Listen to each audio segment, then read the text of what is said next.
Hello, it's the Champions League preview. It's John Gibbons. I'm here with Ian Ryan, and Liverpool have got Italian opposition again. So we've come to the magnificent Casa Italia again. It's on Stanley Street, right in the heart of Liverpool. I think it must be one of the oldest Italians in the city. It's certainly one of the best. They've laid out some pizzas for us. They always come through for us, Ian. Another little touch for us, lad. Honestly, we do. Well, I think, Doug, you always deliver. Always deliver. That's what my missus says, but fair play.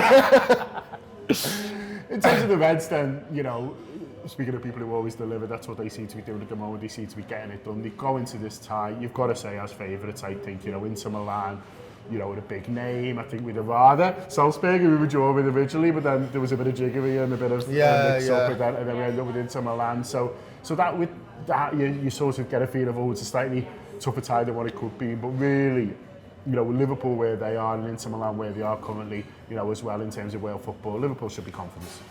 Yeah, I mean, in terms of a tie, it's a bit of a glamour tie now, and whereas, you know, it wouldn't have been quite that. Don't get me wrong, I'm going to take in the easier tie, but I think Liverpool v Inter Milan, it's got a certain feel to it.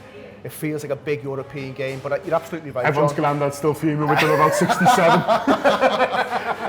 But I think, you know, Liverpool have to be favourites. I mean, current form as well would tell you that. We are in far better form than them. They've had a couple of results where it's maybe gone against them a little bit. I think there was a time, certainly maybe 6 weeks ago, where they looked nailed on for the league.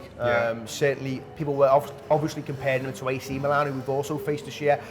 I have to say, I wasn't hugely impressed by them in the two games. At Anfield, I think they do okay. Then we give them a bit of a lesson in the second game with a very weakened team. So I think rightly, Gibbo, people are thinking this is one that Liverpool should win, and you know, you could argue that they should win both legs.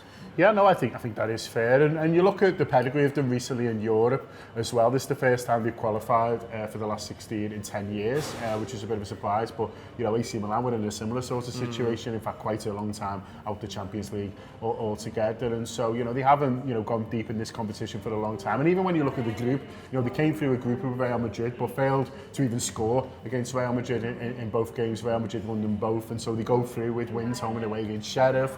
And then I think 4 points against Shakhtar Donetsk, which is decent, and you know, look, it's getting them through, but it's not something that, you know, Liverpool's another level from those times. I would argue even from Real Madrid at the moment. Yeah, you're not terrified either of those results, and I think I've not seen loads of them, but I think they are a better team than maybe one or two are kind of framing them as.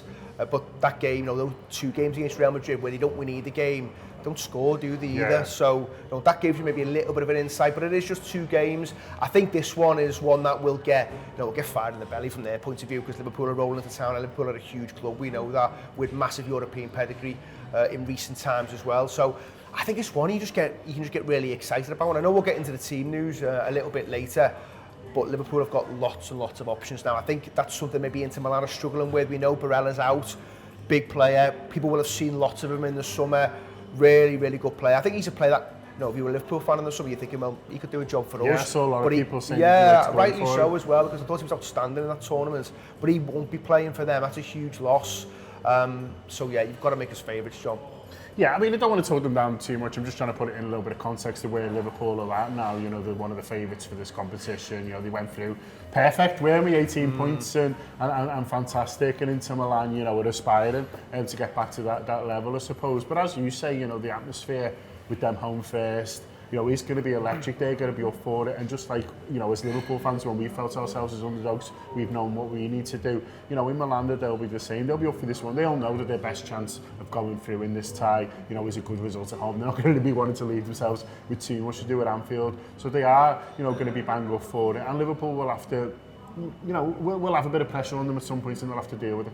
Yeah, and you can imagine the early part of the game, it will be about just settling the crowd down a little bit, because I think it does get on top in that stadium. I think, you know, they are a crowd that can make a noise, don't get me wrong. I think they can turn on you if it's going wrong as well, so that will be in the back of Liverpool's minds.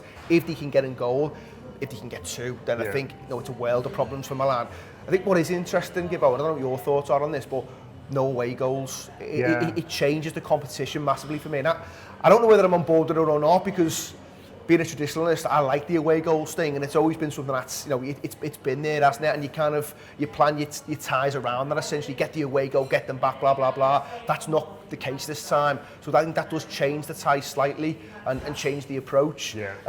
I think I'll find out whether I'm on board or not when it affects me. I know. All right, the Reds, thanks very much for getting stuck into that little snippet there of Anfield Wrap content. If you want the rest of that show and much more besides, click the link below, subscribe to the Anfield Wrap Premium, and for that you will get reviews, previews, exclusive interviews, post-match content, the full it. Get involved, follow us, follow them from the heart of Liverpool.